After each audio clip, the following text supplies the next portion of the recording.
Hi అండి, అందరైతే ఎలా ఉన్నారు?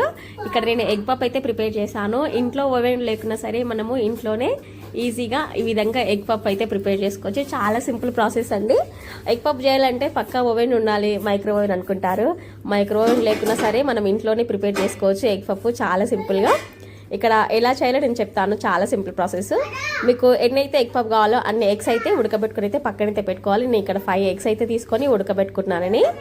ఉడకబెట్టి అయితే పక్కనైతే పెట్టుకోవాలి. తర్వాత ఇక్కడ నేను మైదా పిండి లేదు, నాతో మైదా పిండి అవైలబుల్ లేదు కాబట్టి ఇక్కడ నేను గోధుమ పిండి అయితే వాడాను.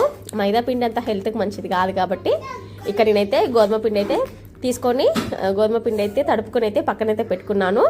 కొంచెం చపాతీ లాగానే తడుపుకొని అయితే పక్కనైతే పెట్టుకోవాలి. తర్వాత ఇక్కడ ఆనియన్స్ అండి, ఆనియన్స్ అయితే తప్పకుండా కావాలి. ఇక్కడ రెండు ఆనియన్స్ అయితే పెద్ద ఆనియన్స్ తీసుకొని సన్నగా ఈ విధంగా పొడుగైతే కట్ చేసుకొని కొద్దిగా బాణీలో ఆయిల్ అయితే వేసుకొని ఇక్కడ ఆనియన్స్ అయితే వేసి ఫ్రై చేసుకుంటున్నాను. కొద్దిగా కొత్తిమీర, కరివేపాకు, నా దగ్గర కొత్తిమీర లేదు కాబట్టి వేయలేదు, మీ దగ్గర ఉంటే కొత్తిమీర కూడా యాడ్ చేసుకోండి. కరివేపాకు వేసి కొద్దిగా పసుపు, అల్లం వెల్లుల్లి పేస్టు, కారము, సాల్ట్, ధనియాల పౌడర్ అయితే వేసి ఈ విధంగా అయితే నేను వీడియోలో చూసిన విధంగా అయితే మొత్తం అయితే కలిసేలా కలుపుకోవాలి. ఇక్కడ చూడండి, ఎక్కువ మాడనివ్వద్దు, నార్మల్గా కొంచెం రెడ్డిష్ కలర్ వస్తే చాలు. ఇక్కడ చూడండి వీడియోలో చూసిన విధంగా అయితే ఫ్రై చేసుకోవాలి. ఇక్కడ నాకు సాల్ట్ సరిపోలేదు, కొద్దిగా సాల్ట్ అయితే వేసుకొని కలుపుకుంటున్నాను.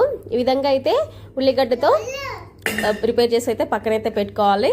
తర్వాత నెక్స్ట్ ప్రాసెస్, ఇక్కడ నేను గోధుమ పిండి అయితే తడుపుకొని పక్కన పెట్టుకున్నాను కదా. ఇక్కడ చపాతీలు చేసుకునే విధంగా అయితే రౌండ్గా అయితే బాల్స్ లాగా చుట్టుకొని అయితే పక్కనైతే పెట్టుకున్నాను. నేను పిండితో ఈ విధంగా అయితే చపాతీలాగా అయితే చేసుకోవాలండి.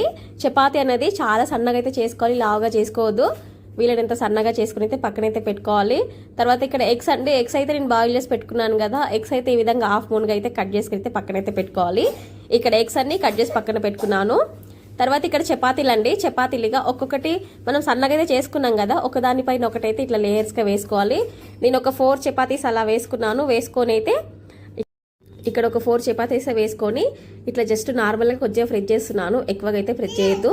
ఇక్కడ చూడండి వీడియోలో చూపించిన విధంగా 4 భాగాలుగా 4 పార్ట్స్గా అయితే నేను ఇక్కడ కట్ చేస్తున్నాను. నైఫ్ తీసుకొని ఇక్కడ 4 భాగాలుగా అయితే కట్ చేస్తున్నాను.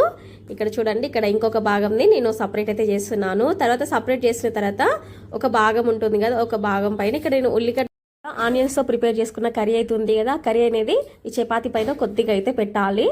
కొద్దిగా అయితే పెట్టేసి దానిపైన ఎగ్ అనేది నిన్న వీడియోలో చూసిన విధంగా పెట్టేసి ఎడ్జెస్ ఉన్నాయి కదా, ఎడ్జెస్కి కొద్దిగా వాటర్ కొంచెం ఇట్లా తడిపి కొద్దిగా వాటర్ అంటించుకొని మొత్తం ఎడ్జెస్ అనేది క్లోజ్ చేసేయాలండి.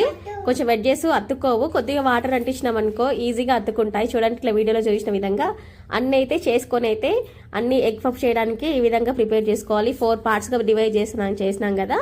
ఇక్కడ నేను వీడియోలో చూసిన విధంగా అన్నీ అయితే ప్రిపేర్ చేసుకొని అయితే పక్కనైతే పెట్టుకోవాలి. ఇక్కడ చూడండి వీడియోలో చూపించిన విధంగా అయితే నేను ప్రిపేర్ చేసి అయితే పక్కనైతే పెట్టుకోవాలండి. తర్వాత బాణీలో ఎక్కువగా అయితే ఆయిల్ అయితే పట్టదు, కొద్దిగా ఆయిల్ అయితే వేసేసి ఇక్కడ నేను బాణీలో కొద్దిగా ఫ్రై చేసుకోవడానికి ఆయిల్ అయితే వేసుకున్నాను. ఈ కొద్దిగా ఆయిల్ హీట్ ఎక్కిన తర్వాత మనమైతే ఎగ్ పఫ్ ప్రిపేర్ చేసి పెట్టుకున్నాం కదా, ఆ పిండిలో మనం ఎగ్ పెట్టి ప్రిపేర్ చేసి పెట్టుకున్నాం కదా, అవి ఆయిల్లో వేసి ఒక సైడ్ మొత్తం మంట అనేది హై ఫ్లేమ్లో అస్సలు పెట్టకండి, కొంచెం లో ఫ్లేమ్లో పెట్టి నెమ్మదిగా కుక్ చేసుకోండి. ఒక సైడ్ మొత్తం కాలిన తర్వాత మరొక సైడ్ అయితే టర్న్ చేసుకొని ఇంకొక సైడ్ అయితే కాల్చుకోవాలి.